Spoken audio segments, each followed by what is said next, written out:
どうしよう。言葉が通じない。切迫した声に思わず足が止まった。振り向くと、隣の大手会社のブースで、スマホを片手に困り果てた表情を浮かべる一人の女性がいた。今日は1年に一度の技術展示会。国内外問わず多くの来場者が押し寄せていた。俺は人混みをかき分けるように彼女に近づいた。困惑をたたえた瞳が俺を捉え、彼女は誰か助けてと言いたげに唇を震わせる。もしよければお手伝いしますよ。思わず差し出した言葉に彼女は驚いたように目を見開いた。細身のスーツをきちんと着こなしていて、見るからにオフィスの花形といった印象だ。本当ですか？英語はなんとかわかるんですけど、それ以外の言語になると。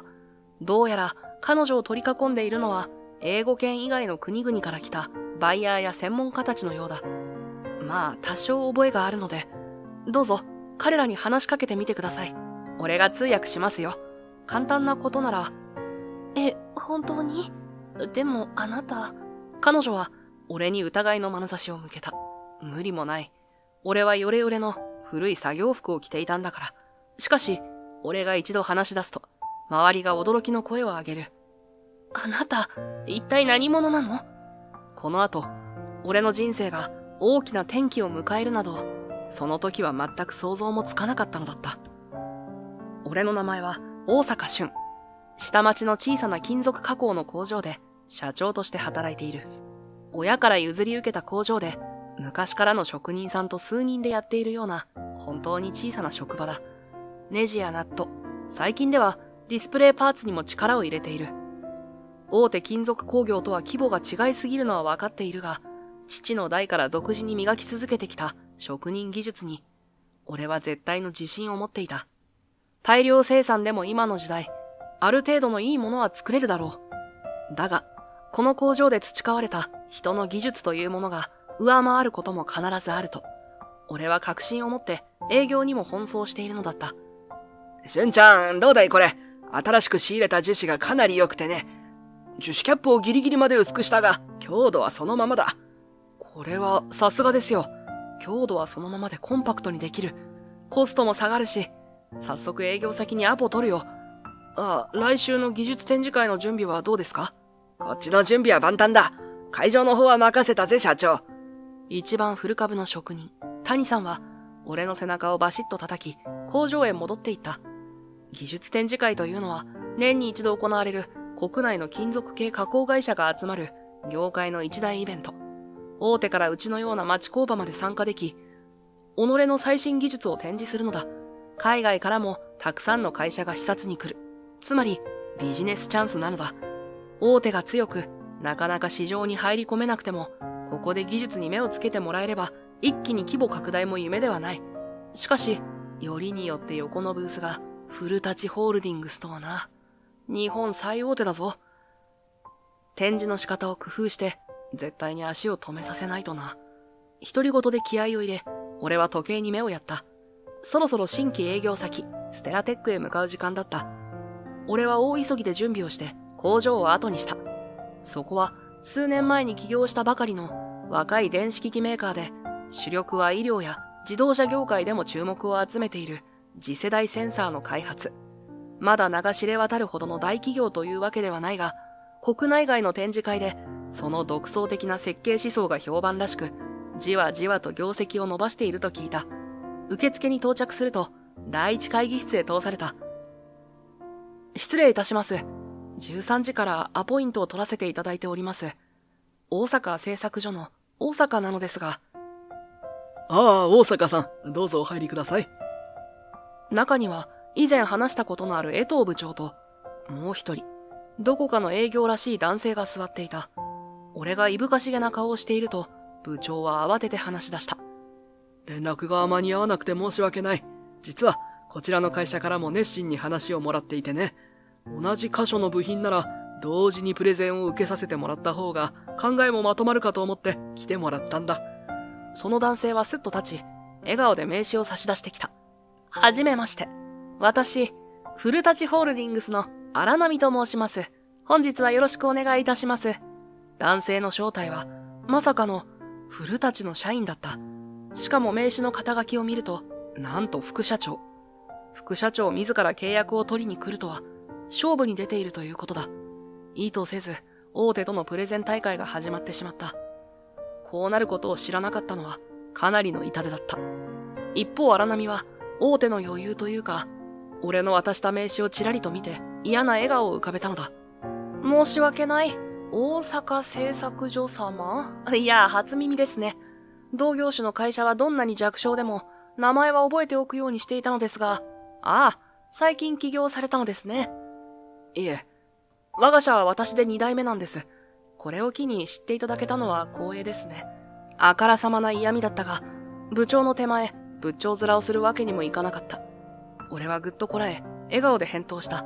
だが、荒波の嫌味は止まらなかった。それは失礼。まあ、覚えておく必要もないでしょう。そうでしょう、江藤部長。会社が安定を取るのは当たり前だ。技術、コスト削減、ネームバリュー、すべてが揃っているうちを選ばない理由はないでしょう。弱小町工場とは土俵が違うんだよ。荒波は、にやつきながらも、副社長としての振る舞いを忘れずに淡々と言った。それが説得力を生んでしまったのだろう。はじめに営業に来た時は、君の熱意に心打たれた、と言ってくれていた江藤部長も、腕を組んで考え込んでしまっていた。俺はとにかく、プレゼンをするチャンスを逃したくなかったのだが、荒波は、現状をリズメで話すことで、そのチャンスを潰したのだ。俺は身振りも大きく訴えた。江藤部長、確かに規模では我が社の方が小さいですが、ぜひ技術の高さを見てください。俺は一生懸命だったが、時すでに遅しだった。大阪さん、申し訳ない。先に荒波の話を聞かせてもらうことにしたい。本当に申し訳ないが、一度この話はなかったことにさせてもらえないだろうか。我が社もこれからが大切なんだ。すまないね。江藤部長の言い分はよくわかった。今規模を拡大している会社にとって、国内最大手の古舘とのコネクションはプラスでしかない。その時点で、うちの入る隙間はなかったのだ。チラチラと荒波の方を見る江藤部長と、俺の方を見る荒波。顔には空気を読んで立ち去れと書いてあった。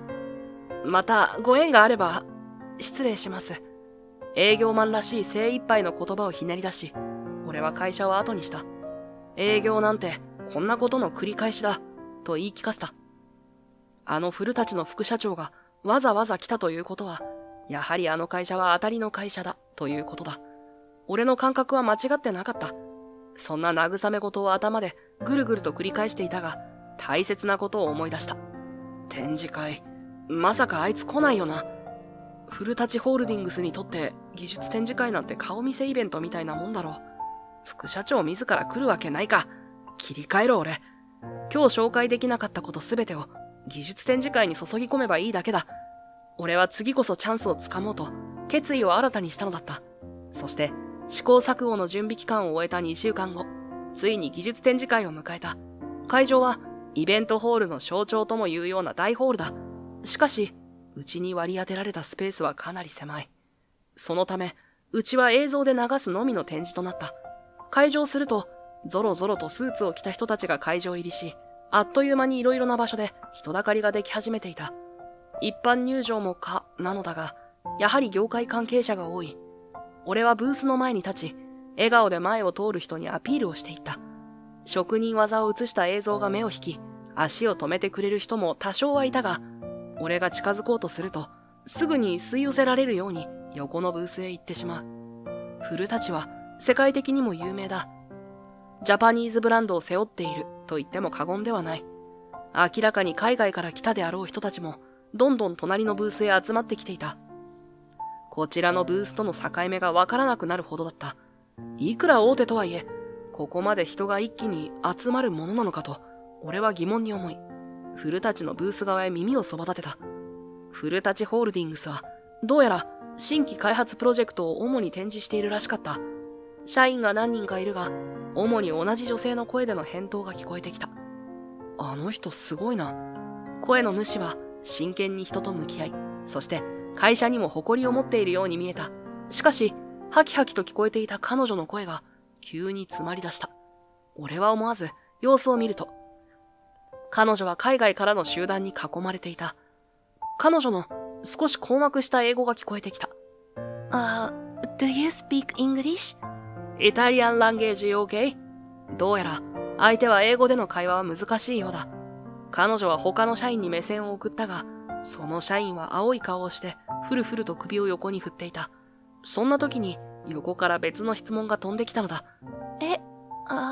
彼女の声にならない声が漏れていた。それもそうだろう。次の質問者はヒンディー語だったのだ。まさかはるばるインド圏からも来ているなと予想もつかなかった。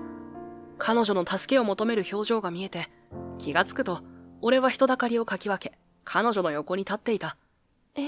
あなたは。俺は会釈をし、はじめにイタリア語で応対を始めた。彼はどうやら一般参加で、古舘は素晴らしいということを伝えたかったようだ。俺が日本語で彼女に通訳した。サンキュー。俺はこそっと彼女に耳打ちした。ラ・リングラツィオ。ラ・リングラツィオ。彼女が笑顔でお礼を伝えている間に、俺はヒンディー語の方へ挨拶をした。この人は視察に来た人だったので、俺は周りの展示物を見ながら答えられることは答えていった。だが、古舘の理念などになると、さすがにわからなかったので、通訳をしているふりをして彼女に教えてもらったのだ。すみません。古舘が初めて海外に出した製品に込めた思いを知りたいそうです。素晴らしさに感動したそうで。それは祖父の日本の技術で世界により良い暮らしをとの。俺は彼女の言葉に耳を傾けながら、同時にヒンディー語で伝えていった。彼女はそんな俺の姿に目を見開きながら、時々言葉に詰まっていた。突然現れた作業着の男が、こんなことをしていることが不思議だったのかもしれない。母国語で質問しても大丈夫だということが伝わったのか、海外客から次々と質問が飛んできた。いくつの質問に答えただろうか。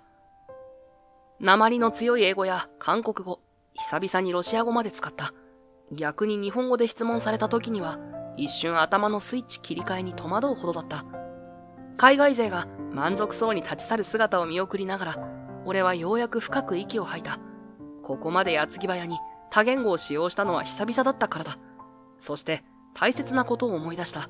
自分のブースをほったらかしにしていたことだ。すぐに戻ろうとしたが、腕を思いっきり引っ張られた。待って。振り向くと、さっきまで一緒にピークを乗り越えた彼女がいた。勝手に割り込んだ謝罪はすべきだったと後悔していると、彼女が手に力を込めてきた。俺はとっさに謝罪をした。急に入り込んですみませんでした。彼女は俺の謝罪に間髪入れず、そして興奮気味に話してきた。あなた一体何者？私には何語かすらもわからなかったのに、あなたは多言語使いこなして答えてた。間違ってなかったのは相手の顔を見ればわかるわ。どこかの通訳の人かと思ったけど、古めの作業着だし、大阪製作所？彼女は俺のつなぎに刺繍してある会社の名前をまじまじと見ていた。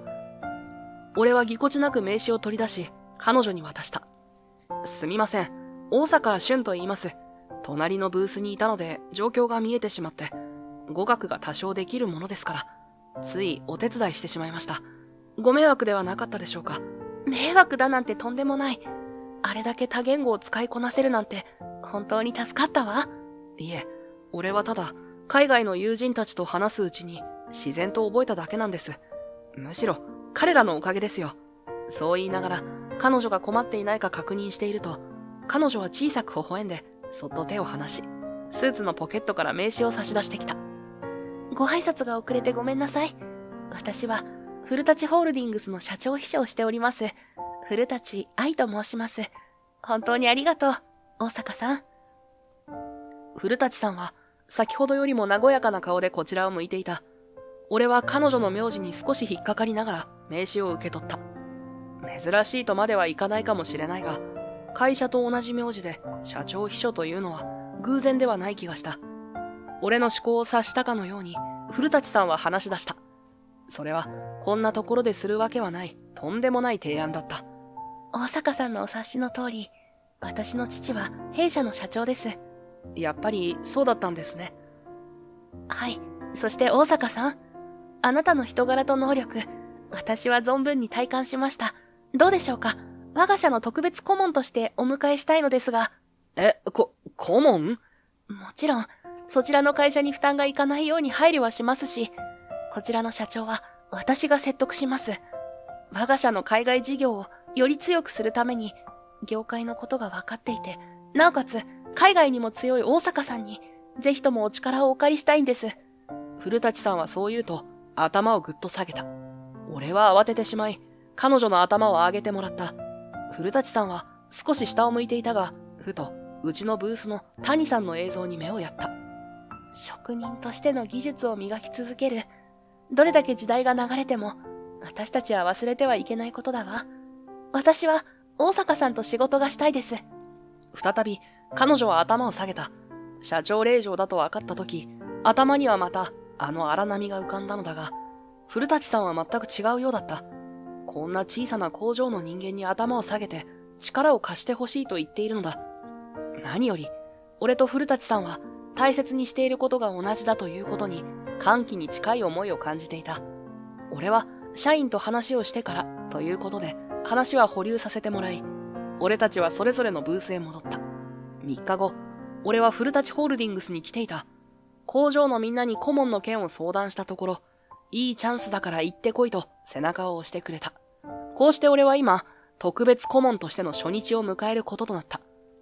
しかし、初日は波乱を感じさせる出会いから始まったのだった。受付を済ませ、呼ばれていた会議室へ向かおうとしたところだった。意外な人物が迎えに来たのだ。そして、相変わらずの口調で話しかけてきた。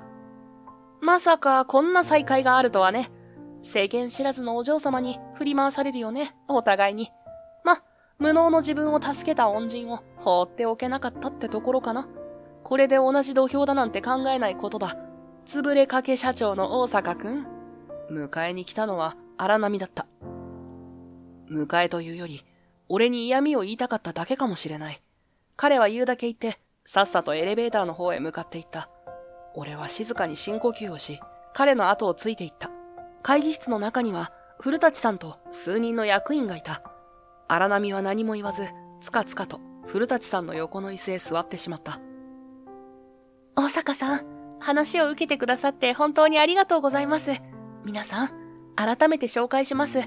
我が社の海外事業強化のために特別顧問を受けていただいた大阪俊さんです。大阪と申します。お力になれるように精一杯頑張りますので、よろしくお願いいたします。俺が頭を下げると、パラパラと拍手が聞こえた。精一杯の拍手で迎えてくれているのは、古舘さんだけだったのだ。どうやら俺は歓迎されていないと思っていた方が良さそうだった。俺は席に着き、それぞれの挨拶を受けた。海外事業部や製品開発部、いわゆる役員と言われる人たちがほとんどだった。古舘さんからは、父親である社長を説得できたと聞いていたが、ここにいる各責任者たちにとって、俺の参入はあまり面白くないもののようだった。それでも笑顔で挨拶をしていたが、最後に挨拶をした荒波は足を組み、さもみんなの代表のように話し出したのだ。私からも彼の紹介を追加させてもらいましょう。正直、社長の采配を疑うレベルの弱小会社ですよ。大阪。はは、名前も忘れるレベルです。今回勝負をかけるのはディスプレイ市場だよ。町工場のネジ作りとは話が違うんだ。まったく、娘に甘い社長にも困ったものだね。周りが一斉に笑い出したのだ。その勢いに乗り、さらに荒波は続けた。古舘がそんなところの社長から何を学べというのか。わがままもいい加減にしていただきたい。そもそも女で次期社長として振る舞うのもね。現場は優秀な我々に任せて、彼とゆっくり紅茶でも飲んでいてください。ああ、邪魔なんて言ってないんで、パパに告げ口はなしですよ。わざとらしいウインクをしながら、荒波は自分の口に指を当てた。そしてまた、みんなと一緒に大笑いをしだしたのだ。中には手を叩きながら笑う者もいた。古舘さんは何も言わず、前を向いていたが、俺には悔しそうに膝の上で握られた彼女の拳が見えていた。社長令嬢とはいえ、古舘さんの立場は針のむしろのようだった。それでも彼女は海外事業を復活させたいと、俺に頼んできたのだ。一体俺に何ができるのかと思っていたが、心の中に何かが灯るような感覚を感じていた。結局その日は顔合わせ程度で終わり、みんなさっさと会議室を出て行ってしまった。俺は澄ました顔を崩さない古舘さんに悩みながらも声をかけた。古舘さん。大坂さん、まだ時間大丈夫？少しお茶でもどうかな。仕事モードの抜けた彼女が明るい声で誘ってきた。俺は誘われるがまま、誰もいないカフェスペースへ連れて行かれた。広い社員食堂の端に併設してあるカフェスペース。時間的にも誰もおらず、異様に感じながらも、どこか息苦しさから解放された気分だった。コーヒーを一口飲むと、さらに肩の力が抜けていく気がした。それは、古舘さんも同じだったようだ。声は明るいながらも、うつむきがちだった彼女が、ようやくこちらを向いてくれた。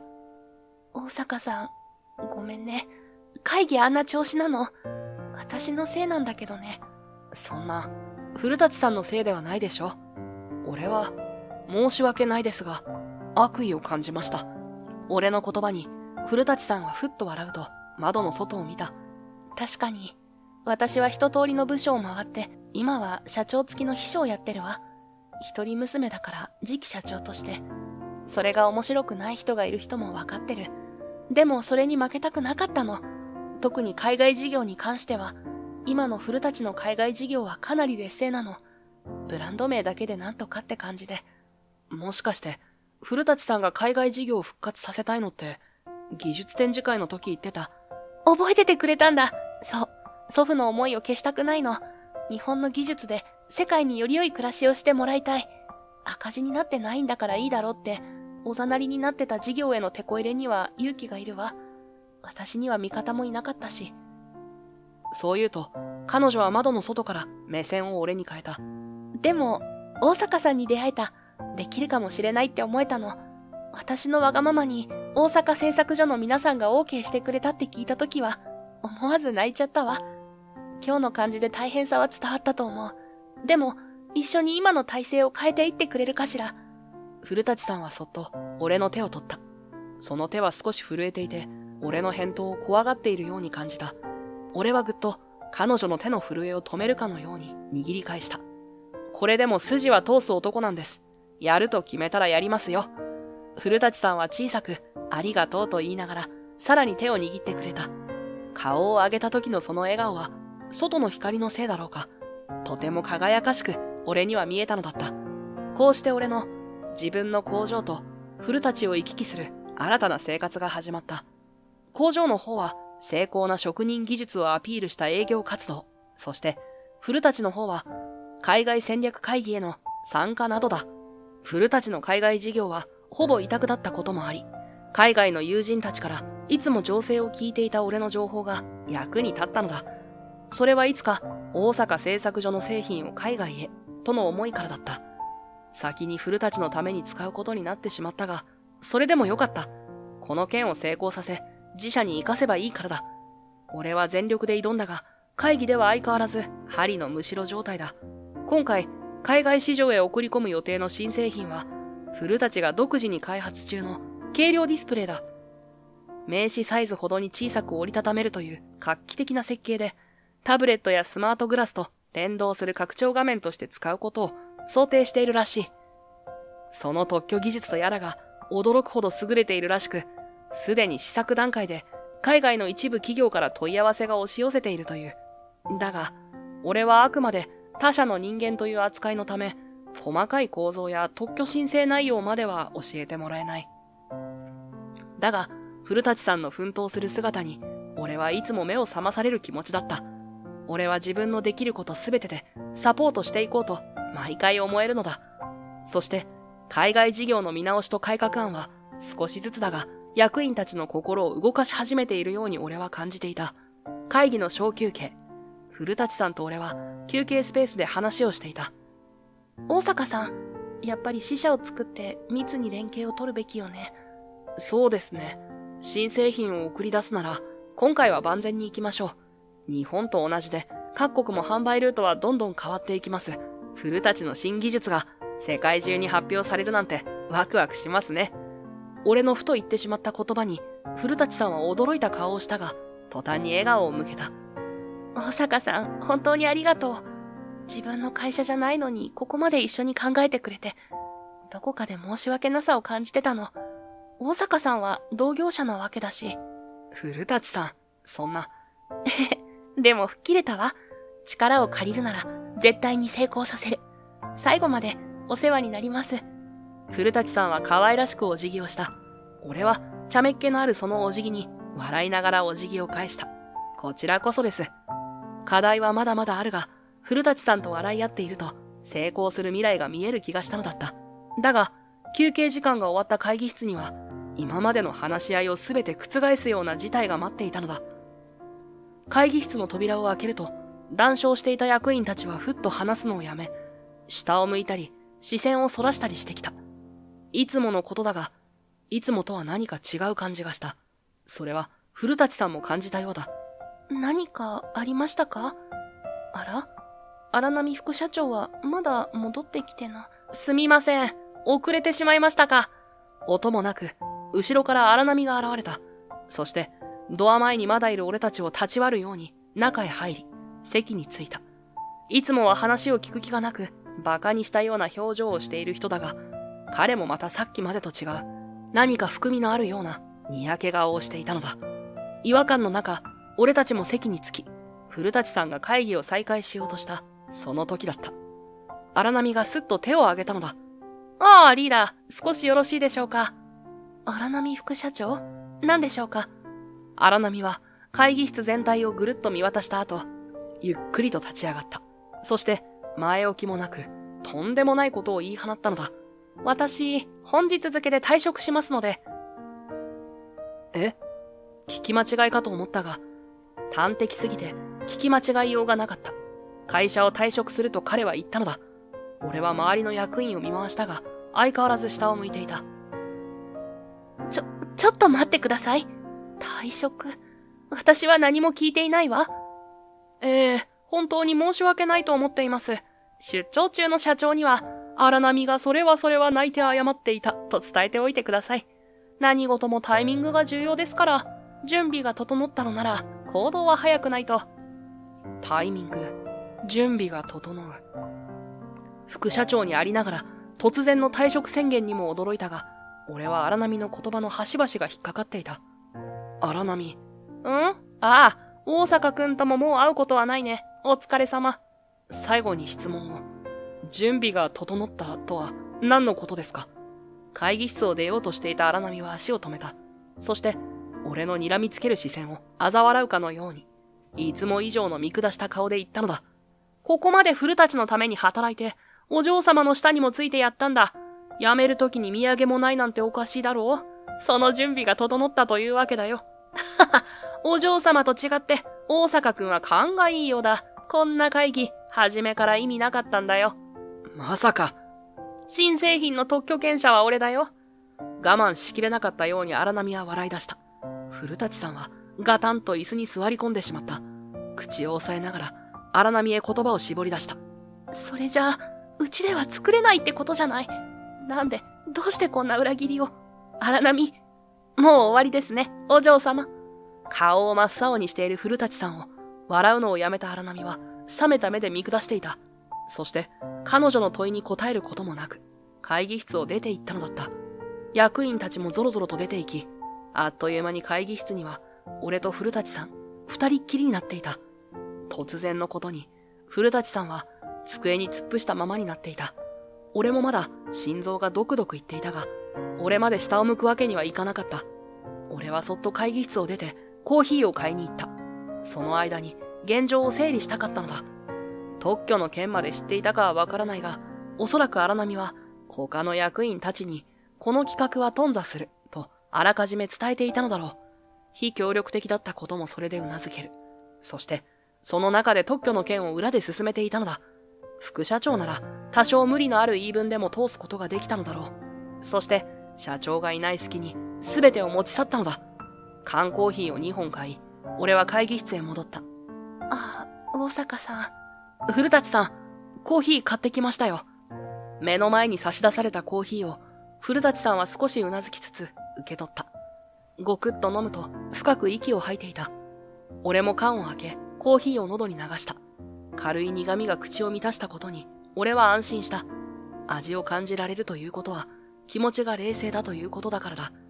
特許の件、確認したんだけど、荒波副社長、もう違うのか。荒波に一任してたみたい。というか、そうするように言いくるめられてたみたいで、本人に言われるまで全く気づかないなんて、私もバカだったわ。同じ会社で働いているんだから、疑うなんてまずしないですよ。ましてや副社長だ。だが、ことは起きてしまった。古舘さん、今からどうするかですよ。まだ諦めないでしょ？海外事業の復活。そうだよね。切り替えなきゃ。大坂さん、一瞬だけいいかな。おそらくさっきまで涙を溜めていたであろう濡れた目を彼女は俺へ向けてきた。俺はその目をそらすことができず、無意識にうなずいていた。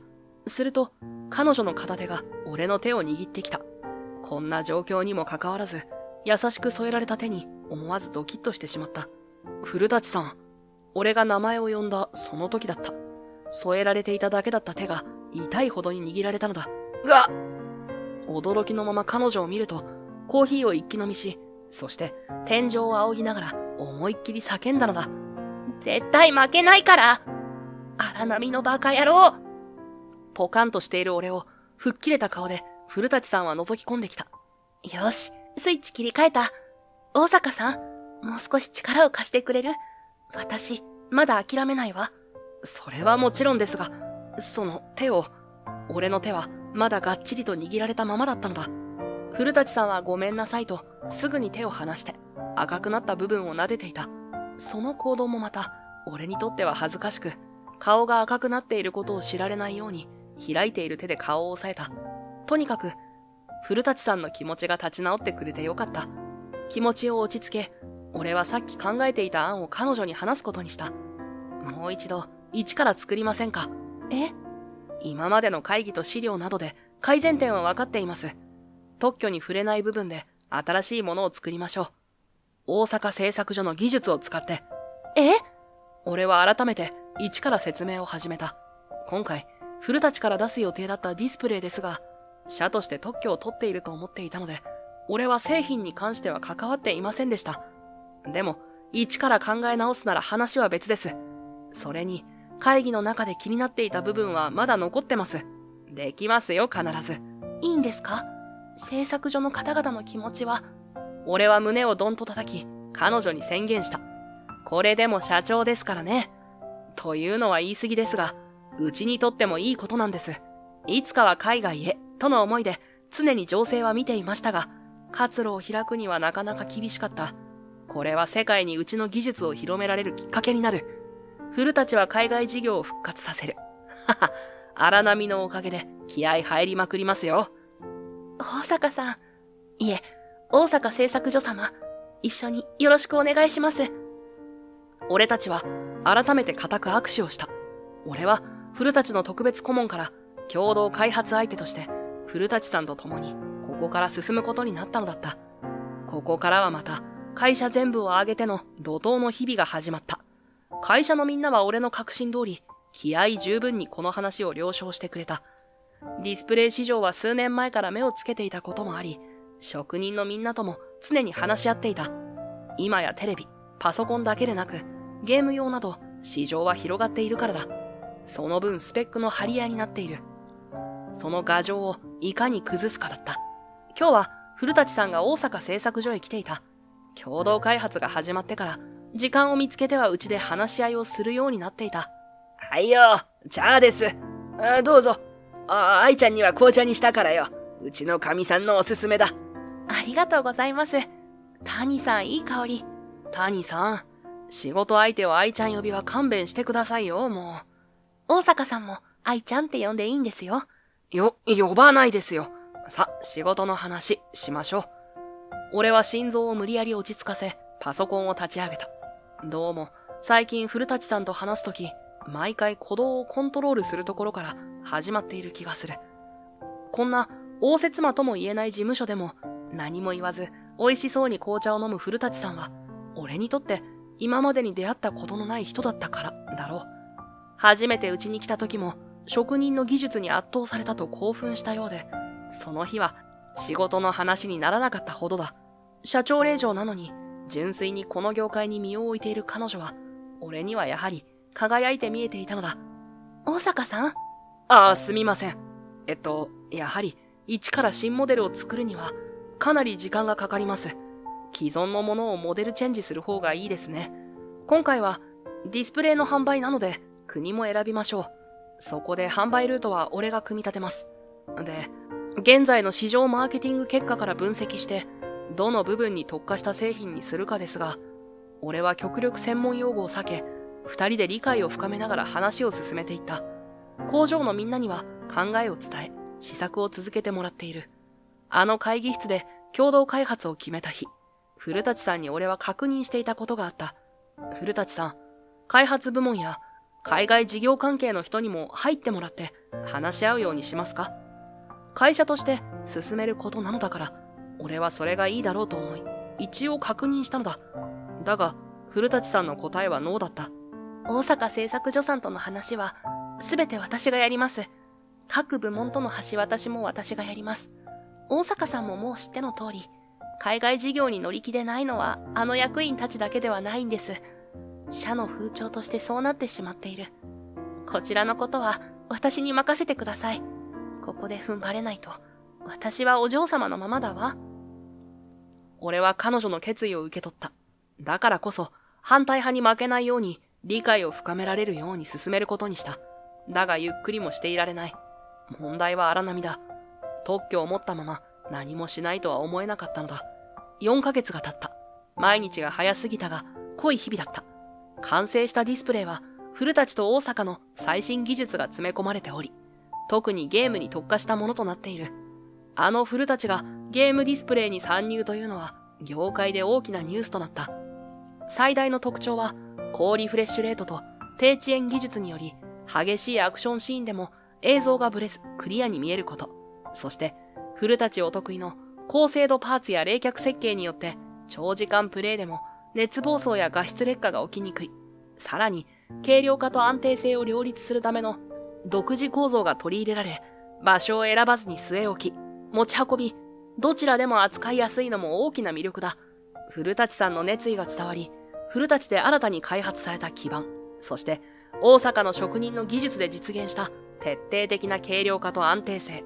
それが合わさったこの製品は、俺の想像以上のものとなっていた。まずは日本の受注生産から始めたのだが、あっという間に予約終了。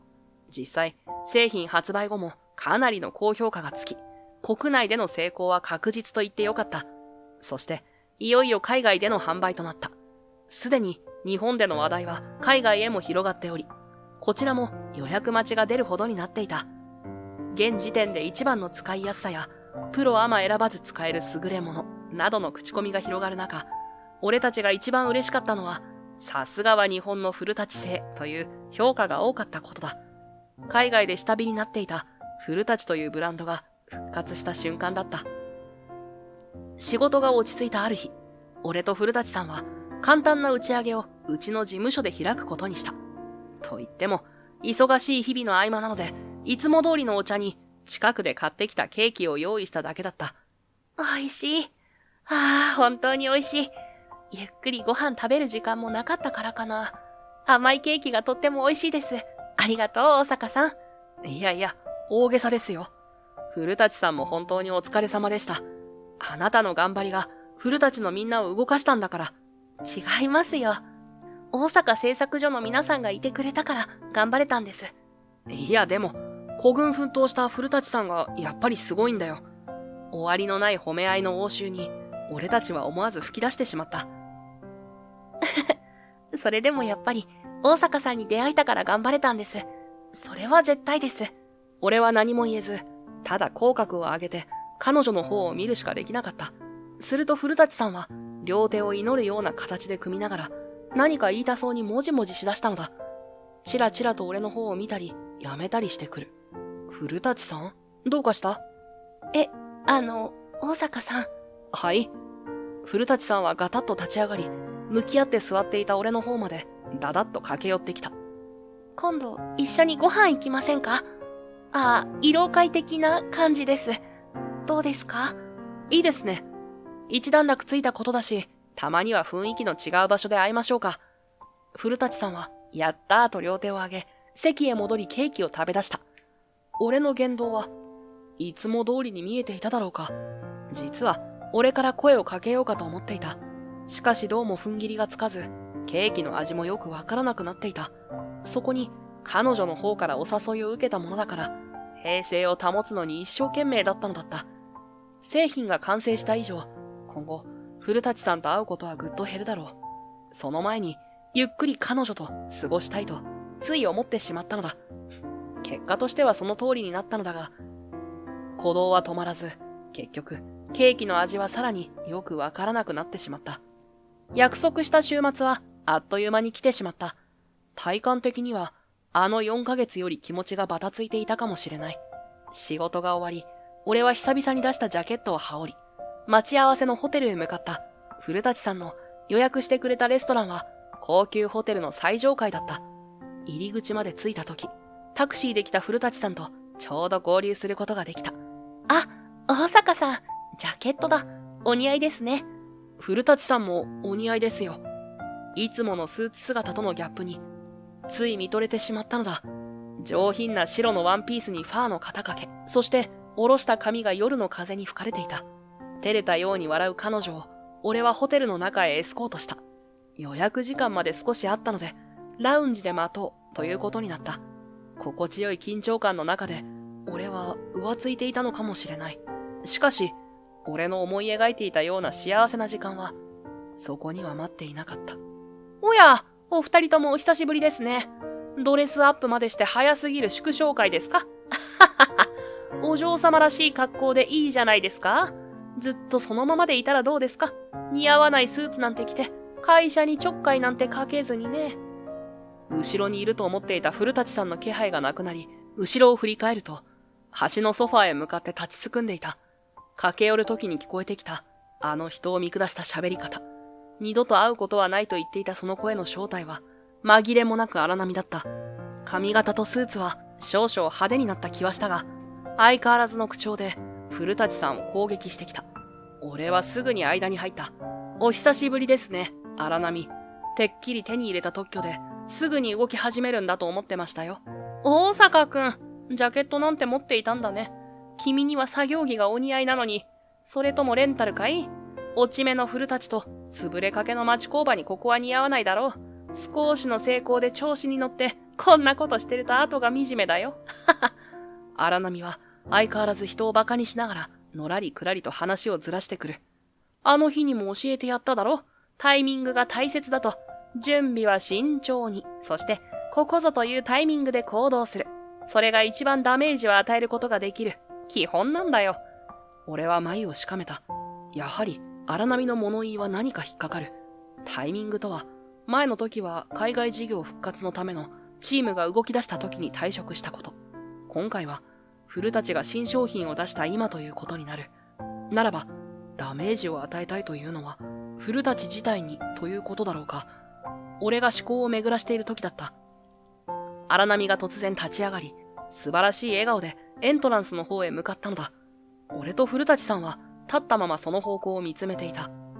荒波が迎えに行った人は、ここからでは顔はよく見えなかったが、SP が周りにいることは分かった。そして、荒波がエスコートしながらこちらへ歩いてきたのだ。荒波は自分のことのように勝ち誇りながら、俺たちに説明しだした。お二人さん、こちらはアメリカのベンチャー企業で大成功して、今や世界レベルの VIP、ジェームス・スミス氏だ。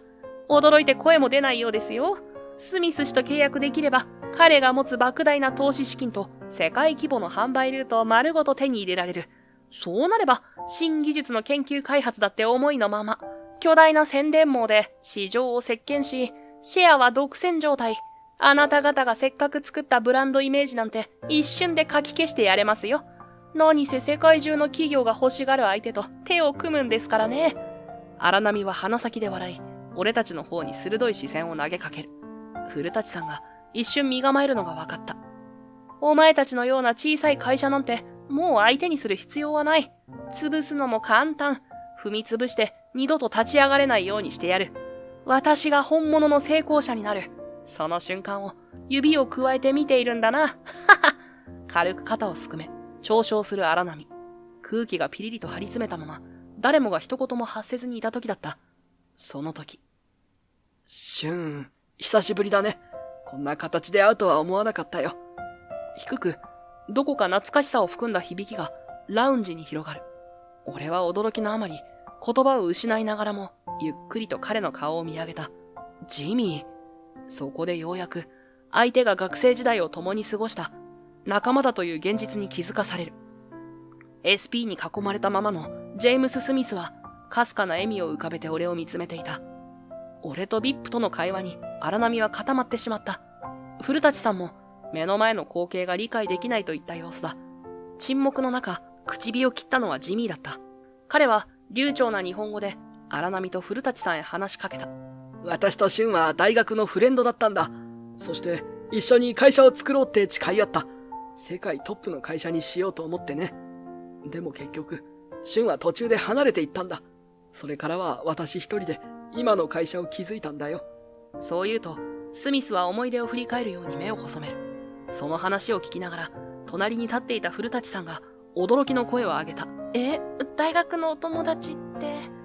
俺は一瞬ためらったが、スミスの言葉にうなずきながら、静かに事実を告げる。まあ、そうだね。実は僕ら、オックスフォード大学で学んでいたんだ。オックスフォード？だから大坂さんはあれだけ多言語が話せたのね。納得だわ。古舘さんが小さく息を飲む。彼女は今まで俺がどうやってあれだけ多言語を扱えるのか不思議に思っていたらしい。その答えがまさかこんな形で明かされるとは俺自身想像していなかった。すると荒波は吹き出しながら笑い始めたのだ。そうかそうか。いや、大坂くん。君世界レベルで使えないやつだったんだな。同情するよ。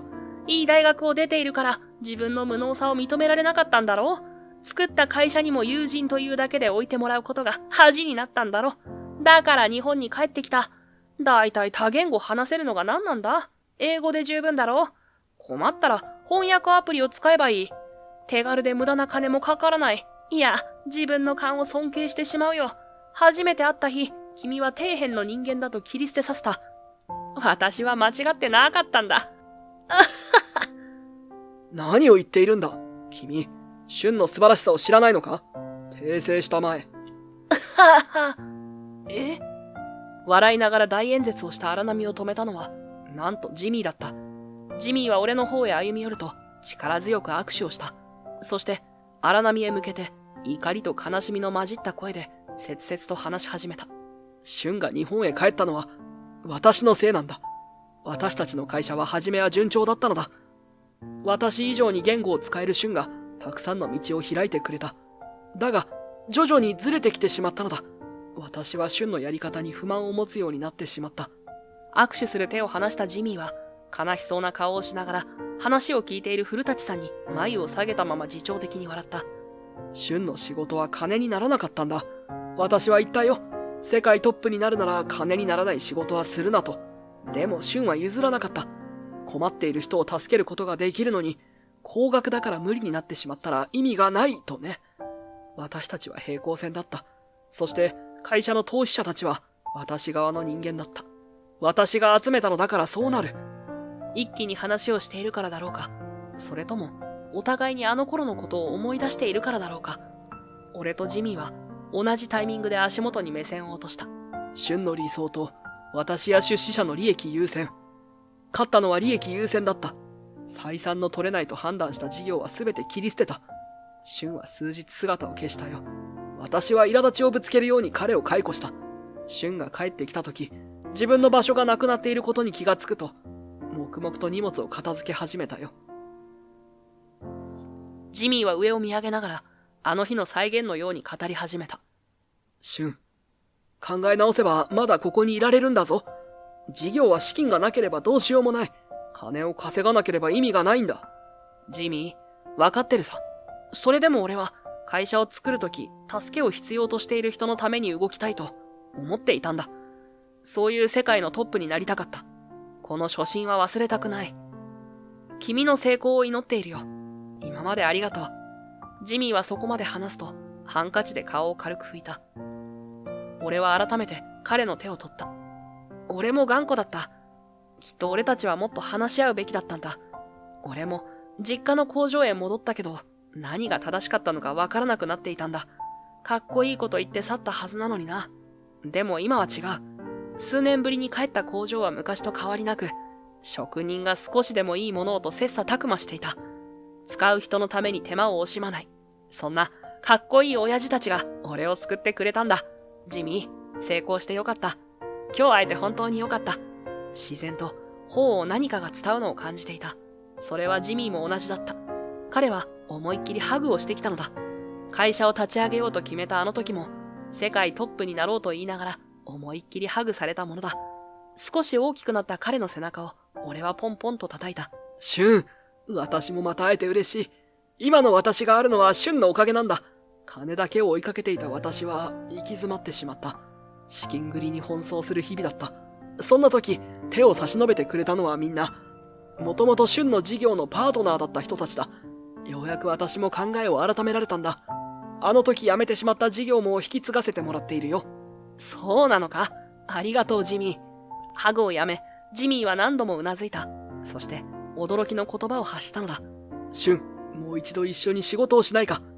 いや、したいんだ。大阪の技術の高さは今や有名だ。シュンの信じた初心をもっと一緒に世界へ広めたい。どうだろうか？まさかの旧友からの誘いだった。古たちとの共同開発で世界進出への一歩を踏み出せたと思っていたが、ここに来て大きなチャンスが舞い込んできたのだ。断る理由などなかった。ほぼ喧嘩別れになってしまったジミーともう一度一緒に仕事ができるということも本当に嬉しかった。彼の言葉を噛み締めながらイエスと言おうとしたその時だった。痺れを切らした荒波がまくし立てるように叫び出したのだ。何言ってるんですか？私と契約するはずだったでしょ？こっちには古たちが開発した特許があるんです。逃す気ですか？見捨てる気ですか？あんたにたどり着くまでにどれだけ金使ったと思ってるんだよ。荒波は自分の言ってしまった言葉にハッとした様子だった。顔はどんどん青ざめていく。いや、金は開発に使ったという意味ですよ。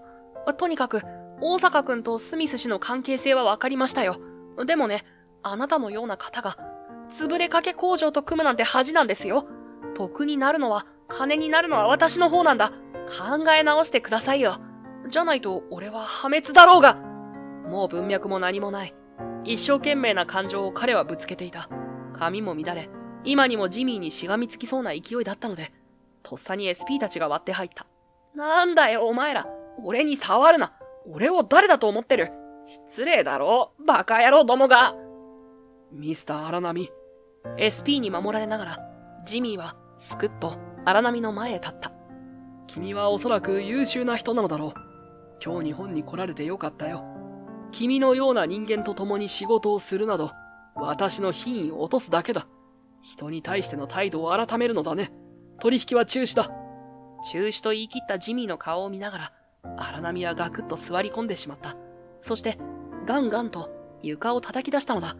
歯もギリギリと音が聞こえそうなほど噛み締めている。俺は古舘さんを自分のそばへ引き寄せた。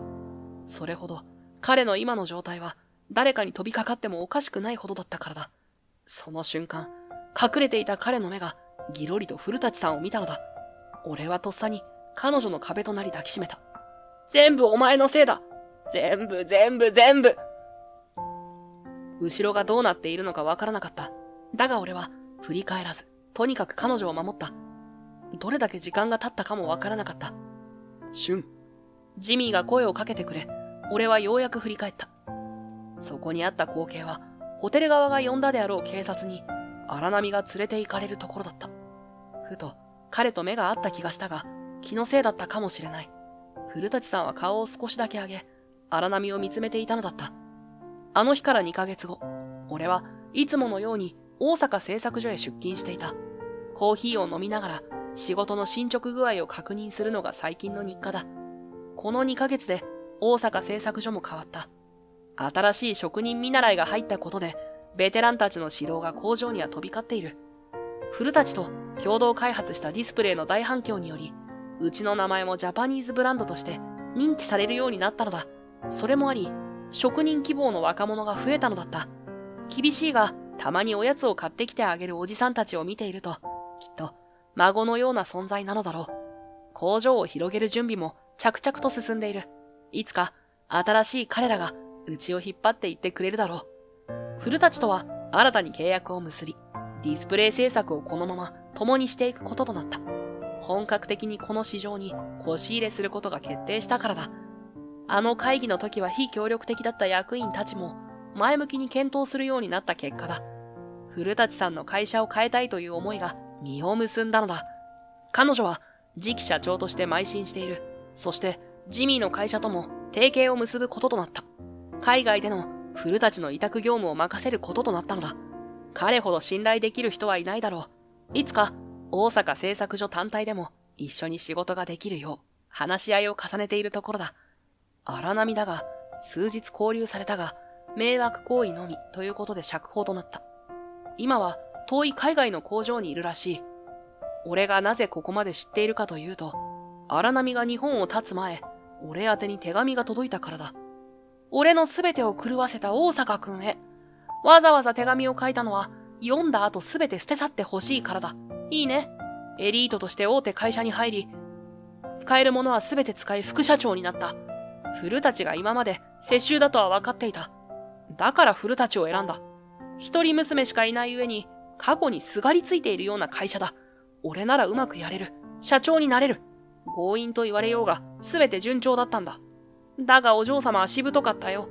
適当に役職について、口出ししなければいいものを、会社を変えたいとまで言い出した。展示会に他国の人間を送り込んで、自尊心をへし折るつもりが、余計な奴を連れてきた。君だよ。邪魔で仕方なかった。彼女は何をしても折れなかった。君たちが制作したディスプレイを見て驚いたよ。切り札だった。あの特許技術を超えてきたんだからね。しかしまだどうにかなると最後に命運をかけたのがあの VIP だ。書いていても笑えてくるよ。すべてを失った俺には何も残っていなかった。ここに来るまでに切り捨ててきたのだから。それもそうだ。便箋にびっしりと書かれた荒波の言葉は、恨み節のような、懺悔のようなものに感じた。そして便箋を変え、最後にこう締めくくられていた。初心。俺にはもうわからなくなってしまった。それを思い出すには日本は狭いようだ。今度こそ会うことはないだろう。最後に、俺のすべてを狂わせた君たちに、今は少し感謝をしている。荒波。後に聞いたが、彼はジミーの下請けにあたる工場に入ったらしい。荒波はこれからどうなるのだろうか。いつか彼の初心が見つかることを祈るばかりだった。俊ちゃん、姫様が来たぞ。だからターニーさん、姫様はやめてくださいって。俺はパパッと事務所のデスクを片付けた。ひょこっと現れたのは古舘さんだった。大坂さん、お疲れ様です。あ、リモート会議もうすぐですね。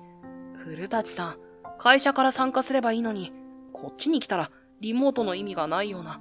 迷惑でしたか？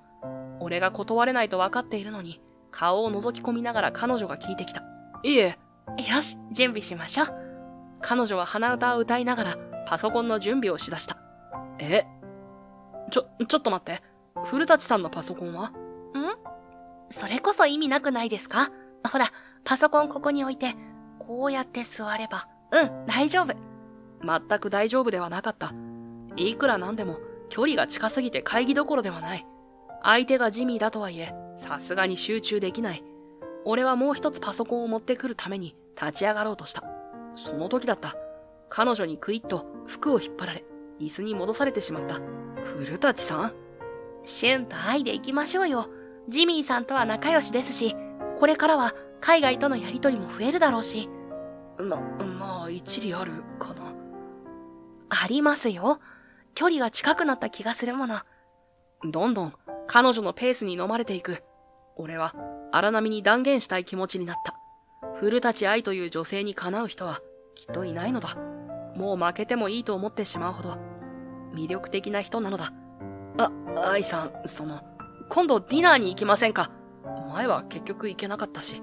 顔を真っ赤にしながら、ようやく自分から動けた俺を待っていたかのように愛さんは俺の両手を取った。そのまま俺の胸の方まで体を寄せてきたのだ。俺は完全に硬直してしまった。そんな俺の胸の中から彼女は上目遣いで囁いた。その言葉、ずっと待ってました。